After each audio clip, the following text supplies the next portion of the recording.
Cina menyiapkan 20 triliun untuk mengadu domba sesama umat Islam yang sekarang sedang bergerak. Bahkan saya ditelepon oleh ajudannya Kiai Haji Tijani, Pondok Pesantren Perenduan Madura. Tanya ke saya, gimana? Dari pusat sudah digerakkan satu mobil box, isinya fulus.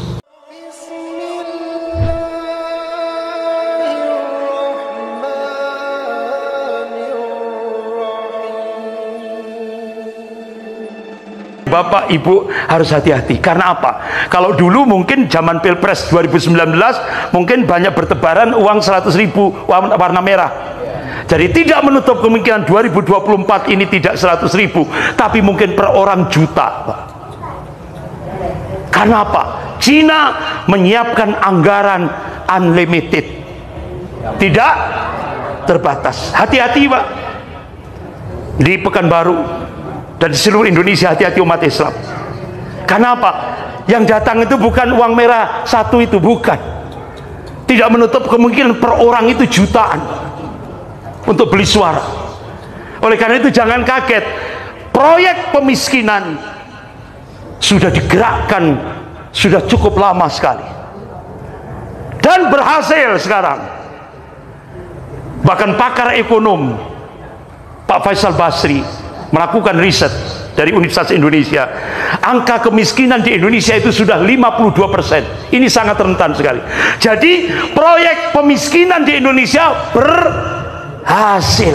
Kalau sudah rakyat ini miskin, mudah dibeli suaranya. Ini hati-hati. Bapak-bapak, ibu-ibu yang dimuliakan Allah, ta'yidullah, ya kan? Tadi kan Bapak Ibu, ternyata ketika Indonesia ingkar akan nikmat-nikmat Allah, ya Allah, implikasinya ini besar kan, ya kan? Dampaknya kan besar sekali tadi, membuat kita ini apa Pak? Pesimis akhirnya, ya kan? Dampaknya besar. Sebagaimana Allah ingatkan dalam surah An-Nahl ayat 112. A'udzubillahi minasyaitonir rajim. Wa daraballahu mathalan qaryatan kanat aminatan mutmainnah ya'tiha rizquha ragadan min kulli makan fakafarat bi an'amillah fadaqallahu libasal ju' wal khauf bima kanu yasnaun. Wa daraballahu mathalan qaryatan kanat aminatan mutmainnah ya'tiha rizquha ragadan min kulli makan. Allah memberikan perumpamaan akan sebuah negeri yang dulunya aman, tenang, tentram, rezekinya melimpah ruah dari segenap penjuru, dari segenap tempat. Ini kalau Indonesia, kalau di Jawa itu namanya gemah ripah loh Jinawi.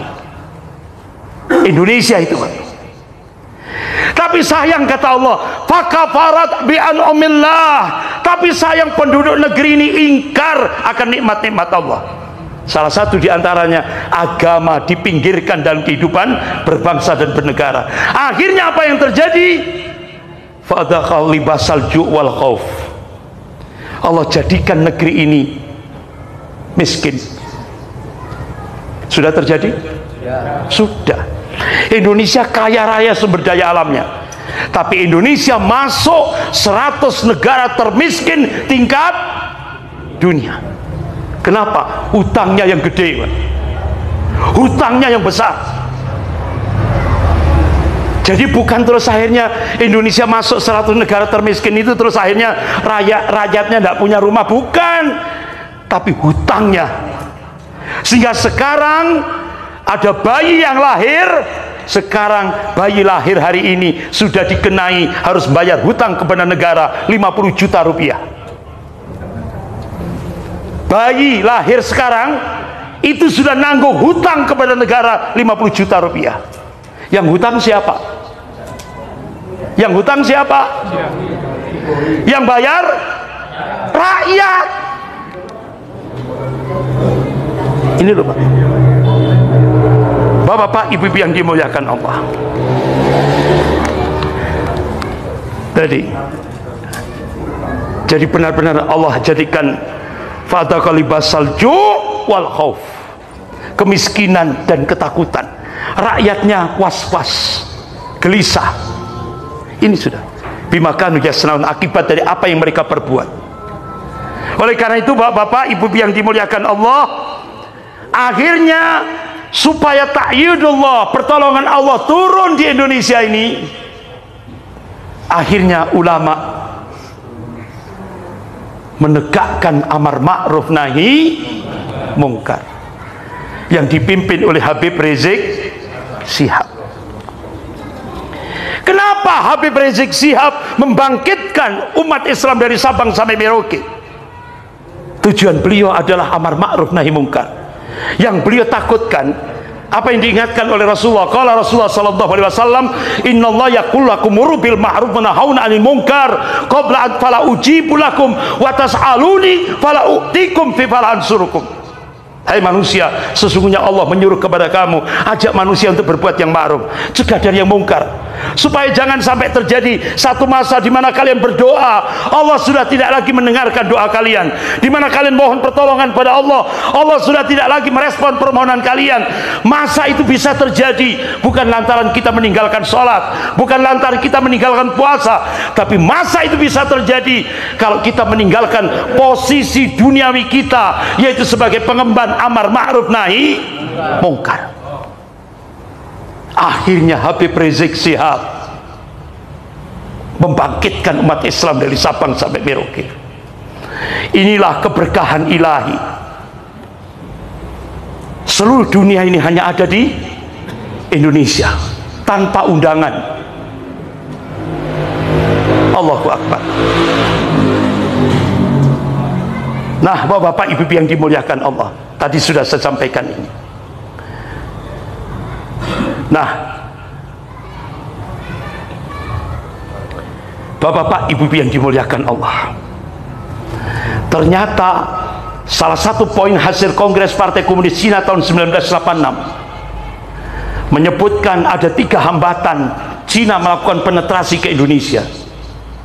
Yang pertama, regulasi dan doktrin anti komunis, yaitu TAP MPRS nomor 25 tahun 66, Undang-Undang nomor 27 tahun 1999. Yang kedua, positioning Pancasila sebagai musuh komunis masih eksis. Yang ketiga, sikap anti komunis umat Islam di kalangan umat Islam di Indonesia masih solid. Tapi ternyata 3 hambatan ini sudah jebol semuanya sampai hari ini. Yang pertama dijebol dengan rancangan undang-undang HIP. Akhirnya kalangan DPR menyerahkan pada pemerintah. Pemerintah cuma ganti casingnya saja, dari HIP jadi dirubah jadi BPIP, tapi substansinya sama. Ideologi Indonesia akan dirubah dari ideologi Pancasila jadi ideologi komunis. Hambatan yang kedua dijebol dengan undang-undang Omnibus Law. Sudah jebol sudah. Hambatan yang ketiga, Cina menyiapkan 20 triliun untuk mengadu domba sesama umat Islam yang sekarang sedang bergerak. Bahkan saya ditelepon oleh ajudannya Kiai Haji Tijani, Pondok Pesantren Perenduan Madura. Tanya ke saya, gimana? Dari pusat sudah digerakkan 1 mobil box, isinya fulus. Nah, 1 mobil box kalau warna merah triliun itu, Pak, untuk melemahkan kekuatan umat Islam di Madura. Akhirnya saya diundang oleh beberapa tokoh-tokoh ulama, mulai dari Bangkalan, lewat cucunya Syekhona Khalil, dari Bangkalan, Pamekasan, Sampang sampai Sumeneb. Ustaz, ternyata sudah masuk itu 1 mobil box. Ya Allah, lewat fulus untuk melemahkan umat Islam.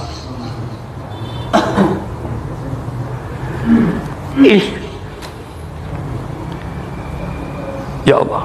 Tapi nggak usah saya terangkan, tambah sumpek nanti Pak, tambah pesimis nanti, nggak usah saya terangkan. Nah ini jejak-jejaknya sudah, RUU HIP sudah jelas semuanya. Ayo selamatkan agama dan negara dari paham komunisme. Ayo kita selamatkan. Tadi kan sudah saya sampaikan, benteng terakhir negara kesatuan Republik Indonesia adalah umat Islam. Ayo selamatkan agama dan negara ini dari paham komunisme. Saya kira teknisnya kan sudah paham Pak ya, nggak usah saya terangkan. Itu benar-benar saya kira sinyalnya sudah jelas, ya kan? Ayo, jangan sampai umat Islam buta politik. Ayo melek politik. Kalau umat Islam di Indonesia termasuk di Pekanbaru buta politik, apa yang terjadi di Andalusia bisa terjadi di Indonesia. Ayo selamatkan agama dan negara dari paham komunisme. Insya Allah Bapak-bapak, Ibu-ibu, supaya tidak sumpek, ya, supaya tidak pesimis, Allah ingatkan dalam surah Al-Imran ayat 139. A'udzubillahi minasyaitonir rajim. Wala tahinu wala tahzanu wa antumul a'launa in kuntum mu'minin. Jangan kamu pesimis. Jangan kamu merasa rendah, merasa inferior, tidak boleh. Jangan kamu merasa marginal, merasa terpinggir, tidak boleh. Wala tahzan, jangan kamu sedih, tidak boleh sama Allah. Ya. Wa antumul a'launa, sesungguhnya kamu itu tinggi kata Allah. Coba dalam ayat itu Allah gunakan kata a'la. A'la itu kan isim tafdhil, artinya yang disifati oleh ayat itu bisa unggul, bisa tinggi. Nah kalau kita korelasikan di Indonesia, kapan umat Islam di Indonesia bisa unggul, kapan umat Islam di Indonesia bisa tinggi, kapan umat Islam di Indonesia bisa punya al-izzah, kewibawaan? Allah berikan kuncinya, in kuntum mu'minin, jika kalian beriman kepada Allah. Jadi kunci semuanya ini, ayo murnikan tauhid kita, pasti ta'yidullah, pertolongan Allah akan diturunkan.